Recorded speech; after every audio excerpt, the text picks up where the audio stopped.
इस कहानी की शुरुआत होती है शांतिपुर नामक एक गांव से। जैसा नाम वैसा ही माहौल। गांव में सख्त अनुशासन था, कायदे कानून का बड़ा ध्यान रखा जाता था। लेकिन एक शख्स ऐसा था जिस पर ये सब नियम लागू नहीं होते थे, और वो था टुंग टुंग साहू। टुंग टुंग के पास बंगला था, दौलत थी, गाड़ियां थी, पर आदतें बेहद जिद्दी। जो चीज उसे पसंद आ जाती उसे पाना उसके लिए जरूरी हो जाता। उसके गैर कानूनी कलेक्शन में लोगों की चुराई हुई गाड़ियां थीं। एक दिन हद हो गई, वह बाइक पर घूम रहा था, तभी उसे मंत्री जी की चमचमाती गोल्डन कार पसंद आ गई। बिना कुछ सोचे समझे वह कार के सामने बाइक अड़ा देता है, उतरकर मंत्री को धक्का देता है और खुद कार लेकर भाग जाता है। बेचारा मंत्री कुछ नहीं कर पाता। अब टुंग टुंग के कलेक्शन में एक नई पसंदीदा कार जुड़ चुकी थी, लेकिन जल्द ही उसका ध्यान एक नई चीज पर गया, पायल। पायल एक बेहद खूबसूरत लड़की थी जिसे टुंग टुंग ने पहली बार बाइक पर जाते देखा। वह उसका पीछा करने लगा। पायल एक विशाल महल में घुस जाती है और टुंग टुंग भी चुपके से पीछे चला जाता है। वो महल किसी और का नहीं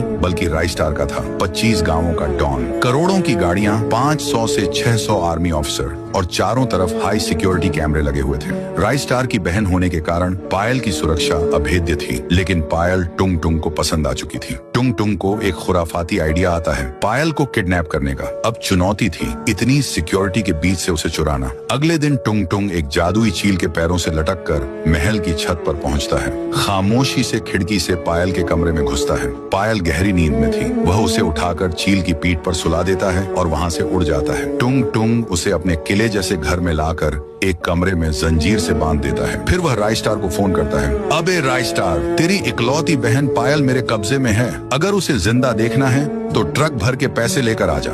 राइस्टार अगले दिन ट्रक भर पैसा लेकर आता है। वह कहता है, टुंग टुंग, पैसे लाया हूँ, अब मेरी बहन को छोड़ दे। पर टुंग टुंग हंसते हुए कहता है, अभी तो मजा शुरू हुआ है, ऐसे कैसे छोड़ दूं? यह सुनकर राइस्टार गुस्से से कांप उठता है और चेतावनी देता है, देख, पायल को कुछ हुआ तो जिंदा नहीं बचेगा। पर तभी टुंग टुंग पागलपन में पायल को गन से गोली मार देता है। राइस्टार की आंखें लाल हो जाती हैं। वो खुद को बचाने के लिए एक दीवार खड़ी करता है, फिर 2 बड़ी गन लेकर टुंग टुंग के सिर में गोली मार देता है। टुंग टुंग वहीं ढेर हो जाता है। लकड़ी के ढांचे। राइस्टार कहता है, कहा था ना मेरी बहन को कुछ भी मत करना, अब भुगत। राइस्टार अपनी बहन पायल की लाश देखकर फूट फूट कर रोने लगता है। दौलत थी, ताकत थी, लेकिन बहन नहीं रही।